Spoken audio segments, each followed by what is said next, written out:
pick up that old fossil. Going into Toshi Station to pick up some power converters. That's no move. We're all fine here now, thank you. How are you? Welcome to the Star Wars Nerds Podcast. I'm Dan Vadabonker. And I'm Kenton Larson. And before we get into the first two episodes of Ahsoka, which dropped on Tuesday, right? It was Tuesday evening. Yeah. I just want to let you know, Kenton, I did watch the end of Stranger Things, and it was okay. It was okay. I understand why you're upset. I get it, but I was not that upset. I didn't. None of it surprised me. I'll just say that. Maybe that's not good. It's not good because they bend over backwards to try to get everybody back together in the last shot, and the panning shot, the camera, and the whoa, this is bigger than ever. Yeah, and it's really the same old. So I'm good. I think I would not have been upset if the whole cast would have rolled down the hill into the village and been killed. I would have been okay at that point. But I'm glad you finished it. And that last episode, how long is that last episode? I know, it's a movie. It's a 2.5 hour movie, basically, which is long. Insane. Yeah. And it doesn't need to be. I could definitely see breaking points at which we could break up this narrative, and they just chose to like glom it together like that. But whatever. All right, so we'll move on to Ahsoka. Let's move on to where I have show. I have some interesting thoughts about Ahsoka. I'll just say. I do too. But let's hear. Let's start with you. Well, overall, I would say that it was boring. Maybe a little. Maybe. Oh, yeah, you agree with me. I was like, well, the first episode, certainly. I would say that, I was okay, what's happening? What's going on? Are we doing something? Yeah, okay, I get it.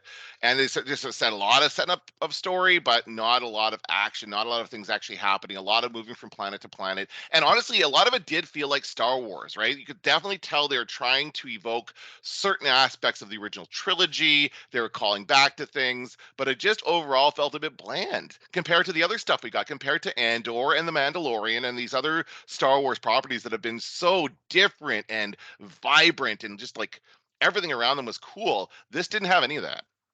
I thought it was not without promise. It was not without some good moments. There were things that were definitely cool and interesting. As usual, the effects are fantastic. There's lots of great elements of this thing.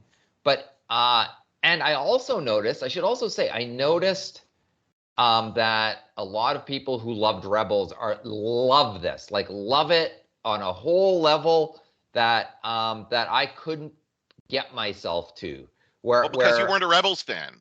Well, no, but I did watch you watched all of them, right? I did. I watch it as it airs. I wouldn't consider myself a Rebels fan, and I understand what they're excited about, but that's not all of Star Wars is the problem, right? There's just like so many people out there who didn't watch, who don't know what happened, who don't understand any of these characters, and they didn't spend a lot of time explaining. And in fact, they added more stuff that we didn't see. They added more details of things that I wish I had been around for, things that I wasn't really aware of, or things that I had forgotten about as far as the story goes, right? One of the things that I kind of liked about this, so I'll start with that. One of the things that I liked right off the bat was not knowing what the hell necessarily that was going on. It reminded me of going to see Star Wars for the first time, where I was like, what story, who, what, where, when? And I was like, no, I'm good. I'm good. This is good because that's the fun of discovery.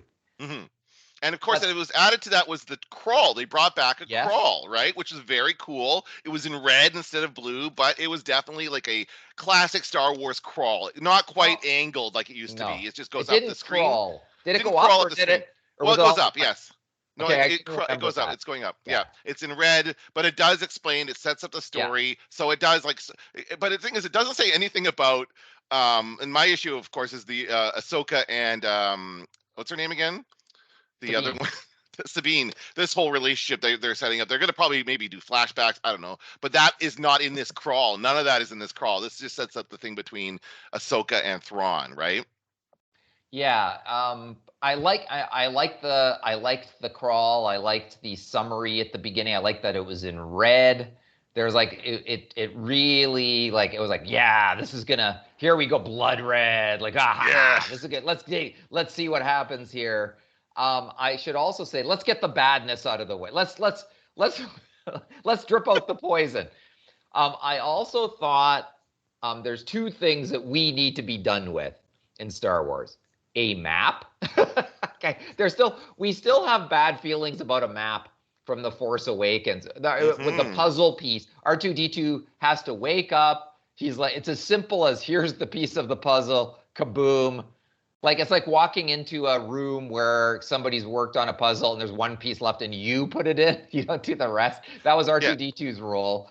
And so we're kind of done. What they brought us something new. Like, I didn't necessarily mind her in the Raiders of the Lost Ark scenario. And I thought we had a little burst of life when she was fighting the droids coming out of there and popping up through the holes. I was like, oh, good. That's a new take on it. So maybe, okay, we're done. Like, the less we talk about this map now that she has it. But yes, there's different levels. Now we need to unlock it goes from being a map to being a MacGuffin, right? Then she's got a little ball that she's got to run around with, and that's now the thing everybody's after. And meanwhile, it's a map. This is what I've never understood about the whole map thing. It's a map to where the person is. Is it like always to where they are? Does the person have to stay there? Like, I know in the case of The Force Awakens, it was to Luke on this planet where he was definitely staying, and somehow they had a map to that planet. But this is like Thrawn. Is he still where he said he was? Like, I'm confused about how they know where Thrawn is at this moment. Luke gave R2-D2 that. Should there be some need for him? Okay, and because that makes, I get that. That makes more sense. But this one made less sense because, like, you're right. It's in an ancient temple. How would the ancient temple know? Now, if the person who's missing isn't ancient, but the thing is, maybe they did. Maybe there's a reason for all of this, and we just on the first viewing, it was a little vague. Well, they've also had a series of Thrawn books out in the last couple of years that have probably explained this backstory, I'm sure. And nobody's reading that, though. No mainstream Star Wars people are reading that. The diehard fans are reading it, yeah. Like, I would suggest that it's no more than 5,000 people in North America that reading have Star read Wars that. Books? Yes. Probably, It can't be more than that. Somebody has time to read all. Hey, they exist. I read one of them. I read one of those books. Sure, I'll read the occasional one, too. The occasional one comes around that gets my interest, and I'm like, okay, I'll give that a read. But the map, I think we're done with that. I also have to say we're done with lightsabers not being dangerous. We're done with the that's lots of people have pointed out that Qui-Gon got it through the gut, and that was his demise. So a lightsaber's scary. Then now we've established in the last couple of Star Wars shows. Oh, well, I shouldn't say the last couple, but in 2 Star Wars shows that you can get a lightsaber just left of or right of the gut, and then that's a survivable injury. And I just think it just starts to make losing a hand is one thing, but getting it stuck through an internal organ is something different. So I accept the lob off an arm or a leg. I don't accept through the gut, because you don't know what's going on in there, right? No, it's got to be horrible. And at the very least, you need that guy from Tatooine to rewire you, turn you into a droid. Right, yes. I don't think you could just wake up and have a headache. Well, it seemed like an odd choice. I felt like, because I guess they wanted, I thought she was dead. I'm like, oh, they're just killing off Sabine. I thought, okay, that's an interesting idea. But, because more interesting to kill her. If you're right, every time someone gets stabbed with a lightsaber, it usually is fatal, or they get decapitated. But I also didn't really feel any threat during the lightsaber battles this early in the series. Like, anything they're doing right now, nobody's going to get killed. I mean, I guess she got hurt, kind of, but then she gets better. Was the point of that just to have her on the sidelines for a little bit, or what was the point of all that? To show Sabine, of course. Yeah, I think to show us sort of the level of skill, the level of training. She's no Jedi master. Similarly, we saw her Mandalorian helmet, which is super cool.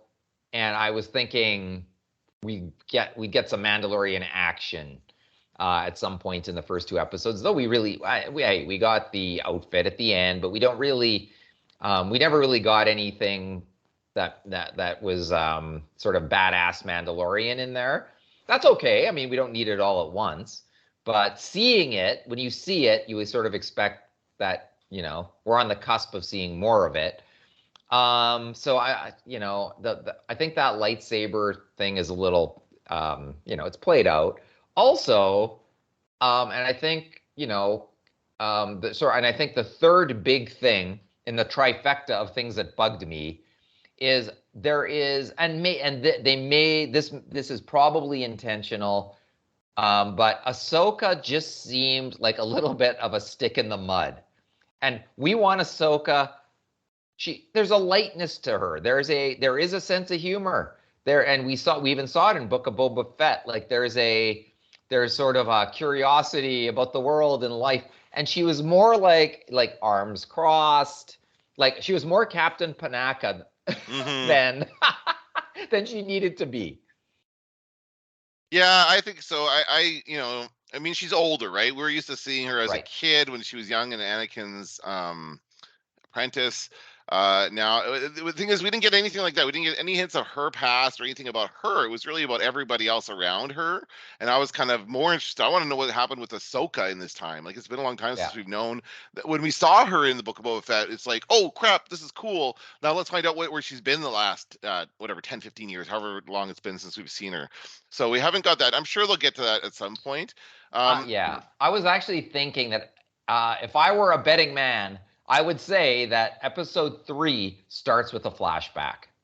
Yeah, and I have to say, like there was some good, like I'll say, I did like seeing Clancy Brown. It's always nice to see him and stuff. Oh, I'm glad fantastic. he's in the Star Wars. Was he in Star Wars before, or is this the first time? I feel like he's been in it before. He did the voice of the same character in Rebels. Oh, okay. Well, of course he does. He's Mr. Krabs. He does everything these days. He's also the Kurgan.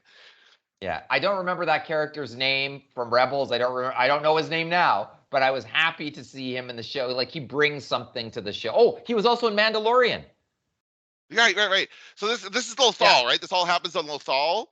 So this is why Rebels fans are going crazy, because it's all this stuff that was animated, brought to life. And there's been a lot of that recently. It's funny how the idea of taking animated characters and make them real life has become, like, both the Star Wars and Star Trek. They just did a Star Trek episode where characters from the animated series crossed over into the live action series, like two currently running series. So it's kind of neat to see, but I wasn't always aware of where the action was taking place. It jumps around a lot.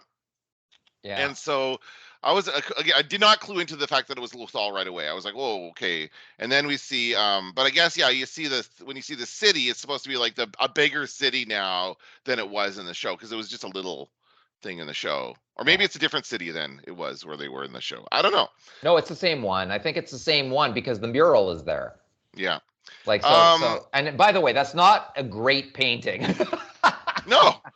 like I feel bad pointing that out. But it's not like, when I see it, it just makes me go, oh yeah, this was an animated show. It doesn't, like, that's the whole point, right? That's what they want to make, that really obvious connection to everybody who is not aware. And it's like, they're hoping people are like, what's that? And then they'll go over on Google or Disney Plus, and they're hoping people will start watching Rebels now because of this show. So, also, I don't know. I think there was a little, we could have been a little clearer on Ezra, because, I mean, the whole thing is, where's Ezra, right? Where's Thrawn? Yeah. Where's Ezra? Well, presumably they both went away with the space whale, so presumably they're in the same place, and that's like that galaxy that's way off, pointed off, but that we saw on the map. The hologram of Ezra. When did he send that? When did he send that hologram? Before the action took place? After the action? Like, how did she get that?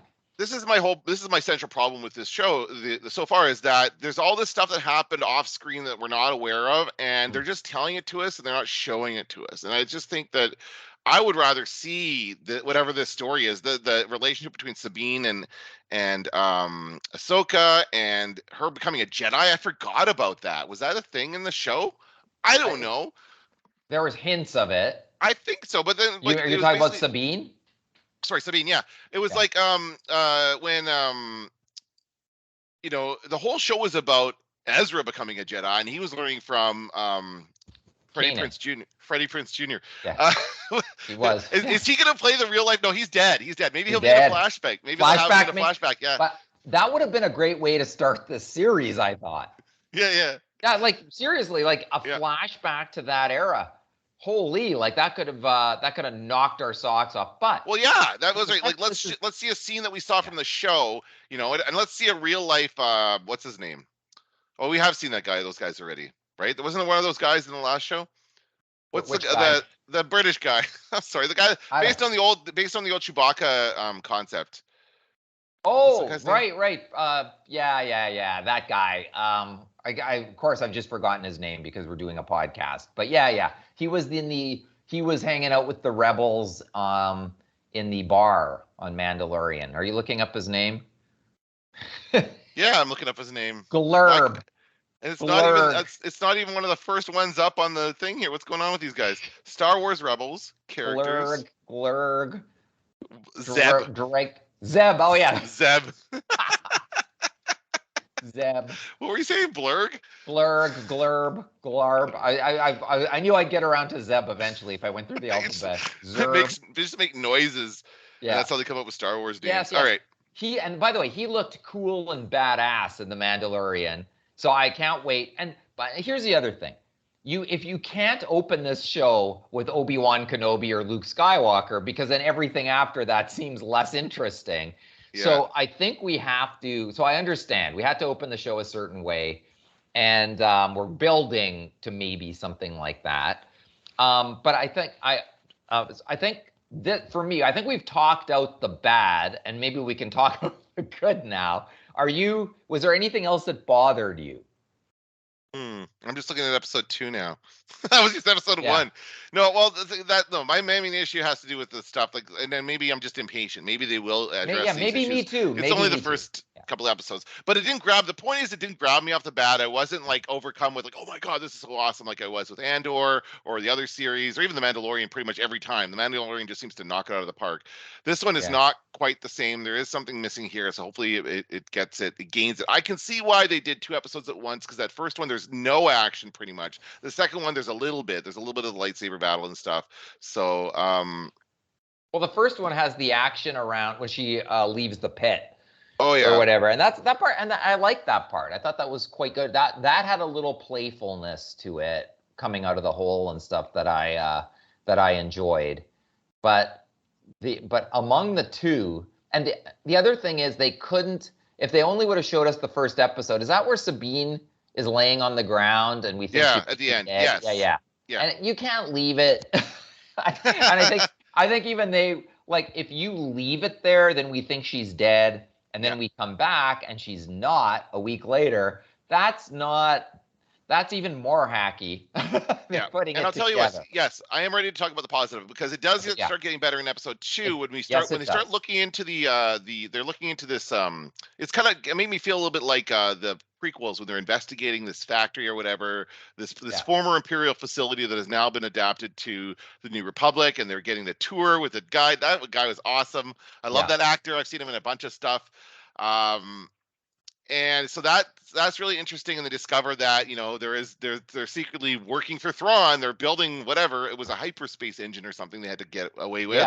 So that was kind of cool. That whole chase fighting looks like we have some Inquisitors here. This guy's an Inquisitor that Ahsoka's fighting in this scene, right? Yeah, that's all good. I like that too, and I liked the thing about that actor who's being paid. It's unclear. Like, some of them are clearly into the Empire, and some are just getting paid by them. Yeah. I think he's just in it for the money. Yeah. He just right. Where one guy goes for the Empire or whatever, and he's like dead right away. Of course, he's dead right away. But I like that. You're right. That Weasley guy brought something to the table that was needed. The other thing that happens right after that is Chopper brings something to the table, and he's wacky, and his arms are swinging around, and they're hitting the ship and stuff, and you're like, okay, here we go. Like, this is a little more exciting and a little more different than what we've seen before. Chopper seems more understandable, and maybe it's just because they have her repeating back what he's saying a lot of the time. Like, I'm just watching the scene now where like they're chasing after the hyperspace engine. And now I noticed also we just have the Phantom, not the Ghost. So are we waiting for a Ghost reveal? Is that something we're gonna have it join up? Of course. because that was an To interesting. Rebels fans, that's like seeing the Millennium Falcon with the It is, tarp yes. on it in The Force Yes. Awakens. Yeah. It's going to be a big reveal, and I think that's where Zeb is too. I think that's where a flashback with potentially Kanan is. I think that's where a flashback with Obi-Wan and Anakin might be. Like, Sure. there's places to build, and that's Yeah. what I like about this. Like, Yeah, I wasn't knocked off my seat. I think part of the problem too, I have to say, was all of the people who saw the special preview were Rebels fans, and they were gushing about this. Like, they were like, Filoni is the new George Lucas. This is the best Star Wars has been, and blah, blah, blah. Like, I heard so much of that going in, I was like, my heart's pounding. I'm excited to watch this show. And it was a little bit like managing expectations. A little bit. I think my expectations were too inflated. Yep. That's you know, that's understandable. Yeah, so Chopper is more speaking of understandable, Chopper is understandable. He's saying like it just sounds like a guy into a microphone, like the drive. That's what it is, I think. It's Bill Hader going Right. but so now, but he might be the most comprehensible droid we've ever had, other than the ones who actually speak, right? Of the droids that only beep and boop, Yeah. he's the one we can understand the best. Kind of interesting. Yeah. He's different, and he's got those two arms that come out of his head, I guess. And so he's he a can be little more expressive different. with the arms. Yes. And he's hitting the ship, and it's like, that's good fun. I'm not sure. Okay, all right. I thought we talked out all the bad, so maybe there might be a couple more minor things that I'll just leave for now. But I'm with you in that I think that episode 2 is a little bit better. I think once again, the effects are great. We're laying groundwork here. There's going to be 8 episodes, so there's lots of places to build to. If the show stays the way it is, I'm worried it's going to sag. If it doesn't, if it continues to build, it could be fantastic still. But as 2 opening episodes, this kind of just lay the groundwork, I thought. It didn't take us, it didn't transcend laying the groundwork. It just kind of did that. It didn't blow me away. Yeah, I think again, I get Rebels fans are excited, but it's just not that big of a deal for the rest of us. It's good Star Wars. It's just not great Star Wars at this point. What was I going to say next? Hold on. Yeah, and it is good. Like, it's rare for Star Wars fans to go, I don't know, but I do think that there's lots of good and promising things in the show. It just didn't knock me off my feet in the first 2 episodes. Yeah, I like some of the characters. I like the droid character that Ahsoka has. She's got that. I don't know what the droid's name is yet, but David Tennant. Is that David Tennant? Oh, yeah. That's okay. That's why I like that. Yeah. He's great. Yeah, I'm like, I saw his name in the credits. I'm like, who did he play? Is he somebody that we haven't seen yet? I'm like, oh, he's the droid. Okay, that's awesome. He's great. Yes, that was. I thought the same thing. That's a different kind of droid. Yeah, so that's interesting. I liked seeing the details of what's happening after the fall of the Empire. So this whole conversion and all these people who are still working in that. I like that the building of that world. Like seeing those details. What else? Ray Stevenson. Ray Stevenson. Oh my God! Yes, he was very good. He's a monster. He's so big, and he's walking through the corridor, and he's just badass. That's what I was talking about, like callbacks to the original. That whole opening scene was just like the opening scene of A New Hope, right? With Darth Vader walking through the hallways. I liked the uniforms of the rebels in that scene. I liked how they looked. I liked how the rebels, they kind of felt like the Imperials a bit. It felt like they were like, exactly, like Imperials, right? They're like this guy, like this.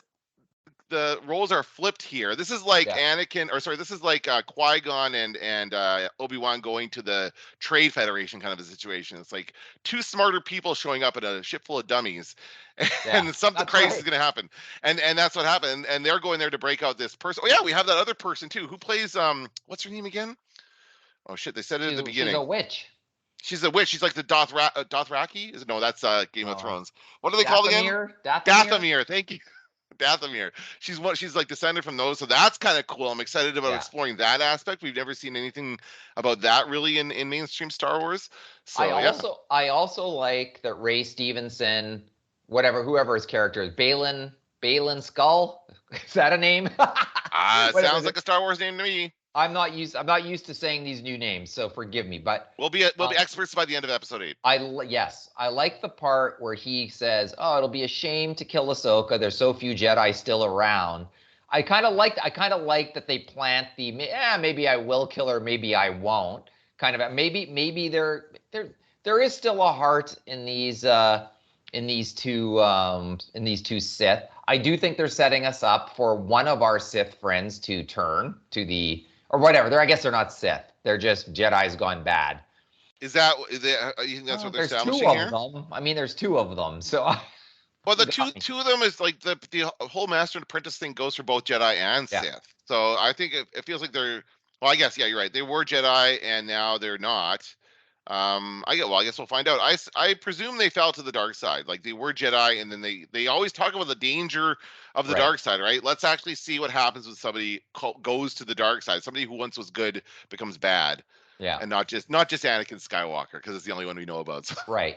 Yeah. Like I agree that I mean that dynamic is always interesting. It might be a little rote and predictable if things go the way we expect them to.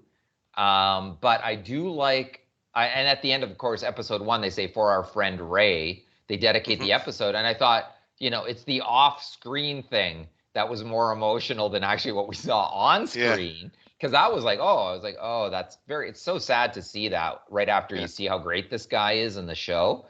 Yeah. There's a whole other galaxy out there.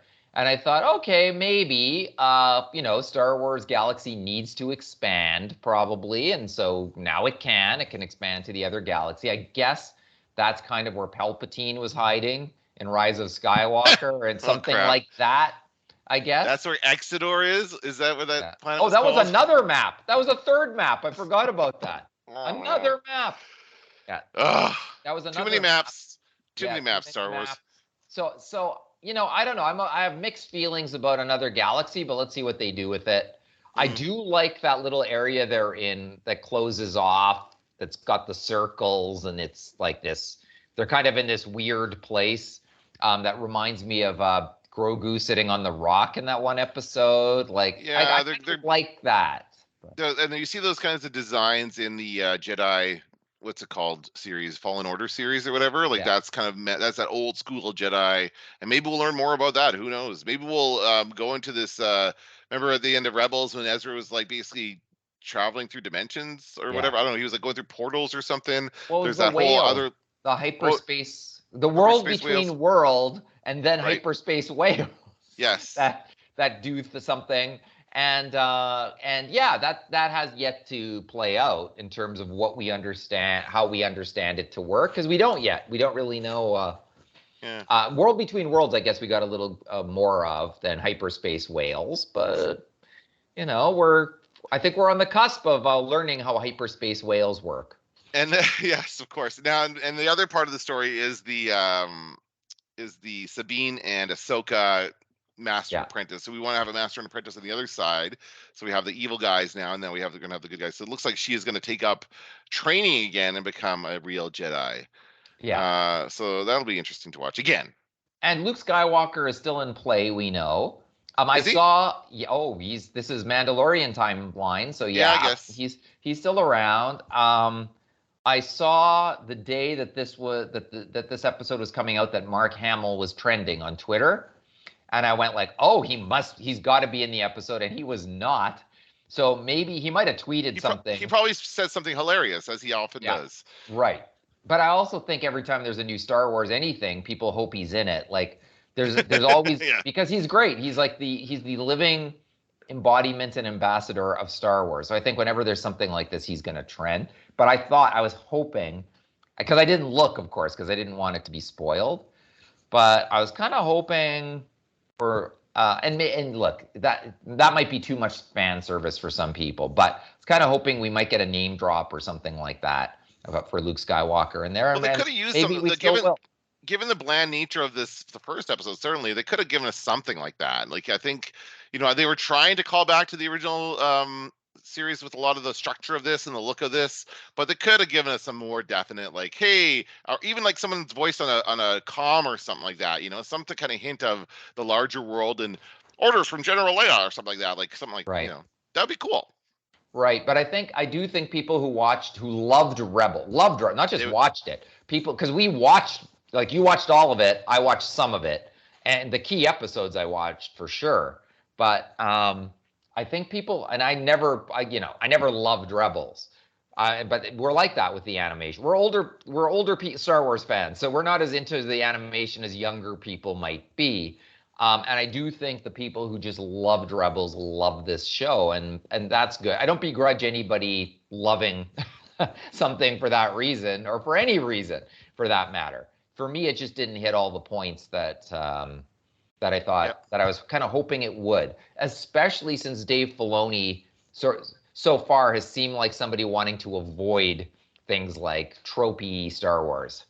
Well, but he's creating his own tropey Star Wars, right? The other thing about this is it should also be calling back to Clone Wars, because that's where Ahsoka's from, right? She is not a Rebels character. She only came in at the very end, and I think it was just because Dave Filoni wanted to put her in at the end.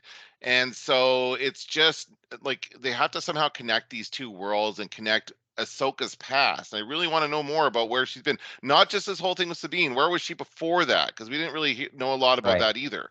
So there's more backstory to fill in here, and I really hope they take the time to do it. But I just hope that she becomes more interesting as far as the character. You're right about her demeanor is not quite like Ahsoka, right? Like it should be a little more more energetic and funny and more optimistic, I want to say. I don't know. Even wry or sarcastic or a little more attitude. But I also thought, okay, Dave Filoni's directing, and he's like, okay, you're feeling beaten. You understand that there's another Imperial guy out there. You need to do it, but you're kind of tired. Like I could picture the direction. And so, and hey, it's like The Force Awakens. Like at some point, that'll awaken inside her, I imagine. And so I think probably the direction was in the first two episodes, it's going to be a little more downbeat Ahsoka. And I hope that that's not the only Ahsoka we see in this series. It's kind of funny. I think David Tennant, now I know it's David Tennant, it kind of looks like those guys from Doctor Who. I don't know what they're called. But the Daleks. Not the Daleks. No? The guys with the silver faces. They have like silver... And I don't know. Doctor Who fans will know. I don't know. we're like, I don't know. Doctor Cylons? Were they Cylons? No. That's fucking Battlestar Galactica. I know, just kidding. All right. Anything else you want to say before we wrap things up? No, we're still going to keep talking about Ahsoka. We're not going to stop watching it because we're Star Wars fans. Of course. I hope that my mild negativity about certain points are taken in good fun and with good humor, because I still love Star Wars and I still want to see where this show is going. And it is good to see Star Wars content again. I realized as I'm watching this that it's 57 minutes for the first episode, 44 minutes for the second episode. That's like getting a new Star Wars movie, right? That's like something we used to get every 3 years. And guess what? We're going to get a bunch of, we're going to get 6 more episodes of this. So I'm happy anytime there's new Star Wars out, and it'll be fun to follow along with it. Yeah, it's something to talk about. And then, of course, when it's all in the can, it's always fun to go back and watch it again. Yeah, I was actually thinking about doing that. I didn't have time before this one, but I do want to go back and watch Andor again for a second time, and also at some point revisit Obi-Wan, because I only watched that the one time as well. So there's a couple of Star Wars things I have to go back and rewatch, which would be a lot of fun. We'll do that at some point after this is done. Yeah, absolutely. Cool. All right, well, that's going to do it for this episode of the Star Wars Nerds. I'm Dan Vadabunker. I'm Kenton Larson. Don't let the Force hit you in the ass. Going to Toshi Station to pick up some power converters. TK421, do you copy? I'm taking an awful risk, Vader. This had better work. That's no moon.